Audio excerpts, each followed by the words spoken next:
ঘোড়াঘাটি পুলিশের বিশেষ অভিযানে আন্তজেলা ডাকাত দলের ৮ সদস্য গ্রেপ্তার, পিকআপ ও নগদ অর্থ উদ্ধার। আসসালামু আলাইকুম। এমকে টেলিভিশনের পক্ষ থেকে আপনাদের আন্তরিক শুভেচ্ছা জানাচ্ছি। আমি ইফতেখার। শুরুতেই শুনলেন সংবাদ শিরোনাম, এখন বিস্তারিত। দিনাজপুরের ঘোড়াঘাটে চুরি, ডাকাতি ও ছিনতাই রোধে আইন শৃঙ্খলা পরিস্থিতি স্বাভাবিক রাখতে বিশেষ সচেতনতামূলক প্রেস ব্রিফিং করেছে পুলিশ। বৃহস্পতিবার ঘোড়াঘাট থানায় অনুষ্ঠিত ব্রিফিংয়ে সহকারী পুলিশ সুপার নিয়ামত হাসান জানান, অপরাধ দমনে জিরো টলারেন্স নীতি অনুসরণ করছে পুলিশ। জনসাধারণের নিরাপত্তায় বিশেষ অভিযান চালিয়ে আন্তজেলা ডাকাত দলের ৫ সদস্য ও ৩ চোর সহ মোট ৮ জনকে গ্রেপ্তার করা হয়েছে। পুলিশ জানায়, সিসিটিভি ফুটেজ বিশ্লেষণ ও গোপন সংবাদের ভিত্তিতে পরিচালিত অভিযানে চুরি কাজে ব্যবহৃত একটি নীল রঙের পিকআপ ভ্যান এবং চুরি হওয়া গরু বিক্রির ৬০,০০০ টাকা উদ্ধার করা হয়। গ্রেপ্তারকৃতদের মধ্যে রয়েছেন চুরির মূল হোতা কাউসার ইসলাম সহ তার সহযোগীরা।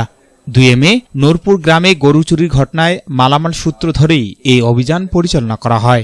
পুলিশ জানিয়েছে, অপরাধ দমনে এ ধরনের অভিযান ভবিষ্যতেও অব্যাহত থাকবে। এই তাদের জিজ্ঞাসাবাদের মাধ্যমে তারা ৫ জনই তাদের দোষ স্বীকার করে প্রাথমিকভাবে আমাদের কাছে পুলিশের কাছে দোষ স্বীকার করেছে।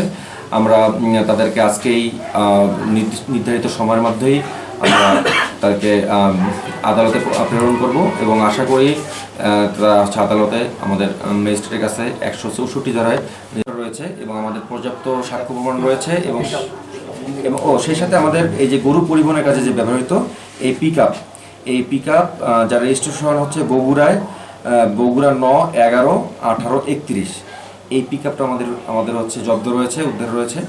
তো আমাদের দৃঢ় বিশ্বাস যে আমাদের যে পরিমাণ সাক্ষ্য প্রমাণ এবং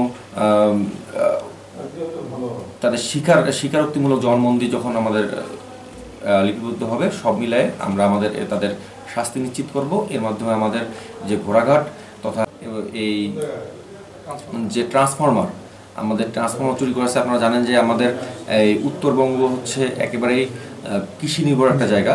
প্রচুর পরিমাণে ফসল জমি আছে এবং এই ফসল জমি মাঝে মাঝে আমাদের ট্রান্সফরমার রয়েছে। এই ট্রান্সফরমার চুরিও একটি নৈমিত্তিক ঘটনা। এই ট্রান্সফরমার চুরির সাথে জড়িত।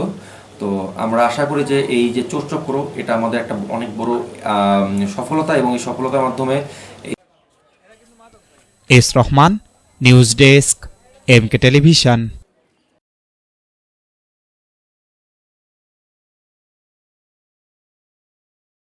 শেষ করছি এমকে টেলিভিশনের সংবাদ। এতক্ষণ আপনারা আমাদের সাথে থাকার জন্য অসংখ্য ধন্যবাদ।